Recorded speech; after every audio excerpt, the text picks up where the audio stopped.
Samedi 6 octobre, la municipalité de Jarrier organisait la 10e édition de la corvée citoyenne, une journée conviviale et bon enfant, où tout le monde participe à l'entretien d'un espace communal. Cette année, une vingtaine de bénévoles étaient présents afin de réaliser 3 chantiers. On avait ciblé 3 sites. Le premier, c'était le sentier botanique du Sapin. C'est un sentier de découverte où il y a toute l'explication des végétaux sur ce fameux sentier. Beaucoup de panneaux ont été détériorés et en réalité, on voulait quand même essayer de l'entretenir. Et il y avait des panneaux détériorés. On a nettoyé autour de ces panneaux et on a vérifié s'il y avait de nouveaux panneaux à commander pour pouvoir, je dirais, que nos visiteurs puissent découvrir ce sentier botanique en bon état. Le deuxième, c'était la retenue collinaire, la plantation, la revégétalisation de la retenue collinaire. Et le troisième point, c'était vérifier un peu ce four qui était en ruine où nous nous trouvons ici. On est ici à Montfalcon, où c'est un four qui a été écrasé. On voit derrière qu'il est complètement en ruine. Le toit a été écrasé par le surplus de neige cet hiver. Et là, on voulait voir un petit peu ce qui se passait dessous pour aller vérifier l'état de la voûte. Donc apparemment, la voûte n'est pas complètement détériorée. On va voir si on peut le sauver. Au sommet du Grand Châtelard, nous retrouvons Christian Gadin et son équipe en train de végétaliser les alentours de la retenue collinaire.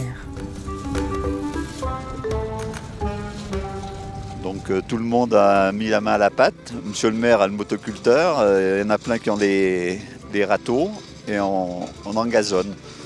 Ce qui permettra de retenir les boues qui peuvent être amenés dans la retenue à cause des orages.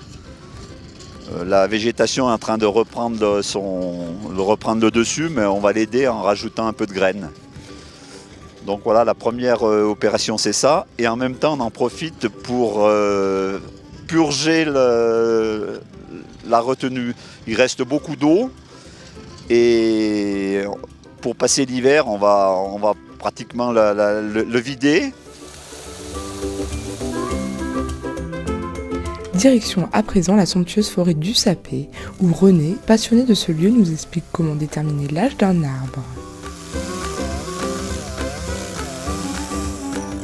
On peut lire l'âge des arbres en fonction des cernes, une fois que le tronc est coupé, bien sûr, en fonction de l'espace qu'il y a entre les cernes, c'est-à-dire qu'il y a une période où la végétation, l'hiver par exemple, elle est au ralenti, et donc le cerne il est très petit, et l'été, donc quand la végétation démarre, c'est-à-dire au mois de mars, donc l'arbre pousse plus vite, il a de l'humidité, il a de la chaleur, il a de la lumière.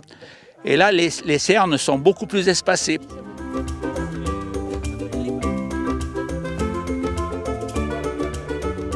La demi-journée de corvée s'est terminée par un repas convivial rassemblant tous les bénévoles.